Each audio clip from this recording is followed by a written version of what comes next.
But Fritz, I'm already actively listening to my clients. What are you talking about?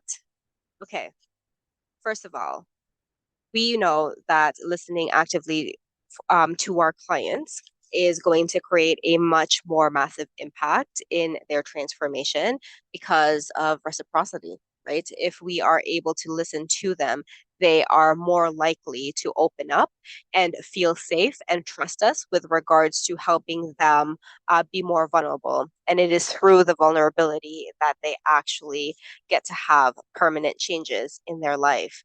And so I know you know this already, but here's the thing. When I did the traditional methods of hypnosis, this was what I did. I did the induction. I took them down the stairs, right? I told them to look up, close their eyes, look up, and then close their eyes as their eyes broke. Took them down the stairs. Sometimes, if I were creative, I would ask them what below the stairs are. It's usually the beach, like, like behind me. But, and then we did deepeners, made them go deeper, and then gave them suggestions to pretend that they had magnets in between their hands. They went like this and then down. And then that's when the therapeutic process started. So usually from the like look up, close your eyes, all the way down to the power of suggestions, that would take how long? Maybe 15 minutes, 20 minutes, depending on how much relaxation I did with my clients. But let's just say on average, 15 to 20 minutes of, that initial exercise.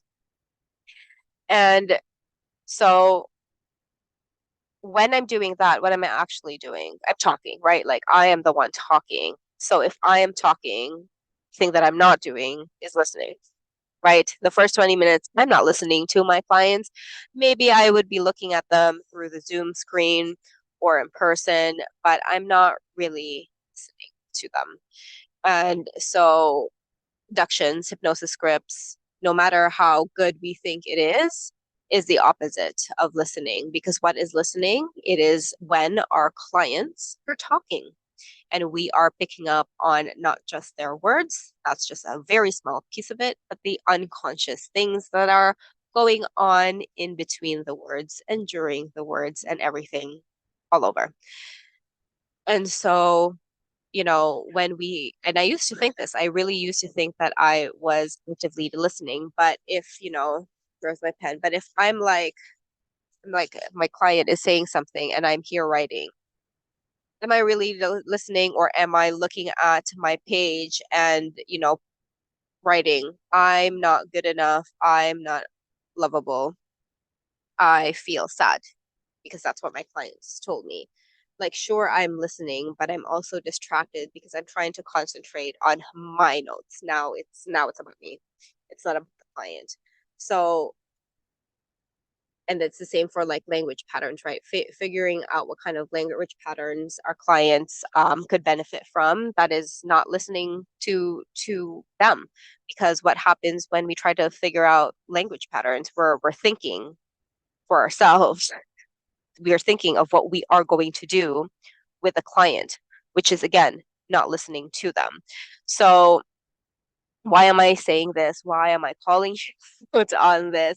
Because, this is not meant to belittle anyone. This was definitely something that I used to do. And when we do this, when we tell the clients to relax, when we give suggestions, and we're taking the spotlight away from our clients, it might seem like it, but it really isn't, because it's what are our suggestions going to do anyway? That's not more powerful than our client's unconscious mind. Nothing, nothing. And so when we don't listen to our clients, when we assume that we know better, we are literally cock blocking our clients from finding their own answers. And a big misconception in hypnotherapy is that we, as the hypnotists, are just going to give these suggestions and they're going to be so powerful that our client changes their life. Why is it that it doesn't work for most of the clients? We know that only a very small percentage of people, 10%, maybe even less, are extremely suggestible and hypnotizable. And even then, those people are not going to change for the long term because the unconscious payoff is still there. And so when we get into this mentality of closed-mindedness of thinking that, we are already listening, listening is not important, or my suggestions are the best suggestions, my language pattern and how I say these words and how my voice is and how intense my eye contact is. When we think when we think these things, we're not really thinking of our clients. We're thinking of our own ego. And our ego gets in the fucking way of our client transformations because now we're making it about us instead of our clients. So definitely avoid this. And again, the reason why I'm saying this is because I do truly care about the future of the hypnotherapy industry. And I know of the power of hypnosis. I'm sure you have as well. You have experienced the power of hypnosis. And unfortunately, we get a bad rap because of the stage hypnotist, right? Like it's fun and good, nothing against them, but it doesn't work for a lot of people. I know of people who have gone into those stage hypnosis shows and said that they faked everything, right? They faked being asleep just to put on a show. And that's not really a good thing. Like that's not a good thing, especially in a therapeutic setting, especially if we want transformations for our clients. It's not good that our clients are pretending to have a transformation. Like, why have that? And so, um, and so the reason this is one of the reasons why I'm doing this, and you are someone who wants to actually make a difference in the world. You are someone who actually wants to impact. And there are times when you are doubting your processes, and it's not really about you as a person. It's just how you were trained. It's just because you were trained in these outdated methods and technique based techniques that are put clients in a box. And when we put clients in a box, their resistance automatically goes up.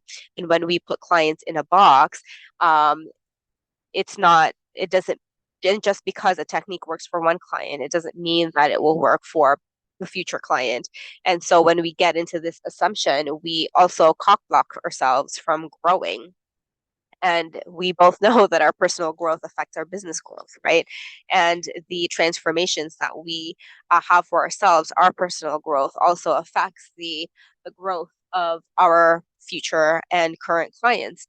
And so that's why it's so important to have an open mind and to really start off again with a beginner's mindset of saying, okay, so what else can I do better?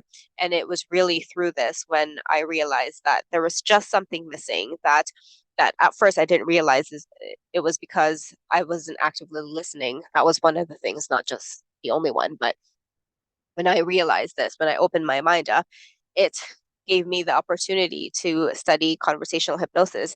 And since then, not only are my client results better, everything in my life, from personal growth, from health, mental health, relationships, emotional health, all of the things have improved because of the ability to actually work with the mind instead of hypnosis, because hypnosis doesn't equal breakthrough, right? Therapeutic principles get breakthroughs, not hypnosis themselves. People can be hypnotized, like the people in the stage hypnosis, but not really change their life for the long term permanently. So that's one big distinction. And I know I went off track here, but what I encourage you to do is really take a look at how you are listening with your clients. Where can you be better? And be honest with yourself. This is not meant to um, trigger you to self-criticize. Just look at it objectively and say, okay, like this is the part of my hypnosis practice that I can get better at. And what are the ways that I can get better at just listening to my clients? And inside the advanced conversational hypnosis sessions, this is the biggest thing in all the 3 days that we look at, that we get better at, just actually sitting our asses down and listening to our clients and talking less. That we actually teach this because this is so basic, but we forget it so much as humans, right? But again, the biggest breakthroughs happen when we listen. Because we actually catch the things that are unconscious to our clients and put their attention on it, and that's how they change their life. So I hope this helps, and I'll see you soon.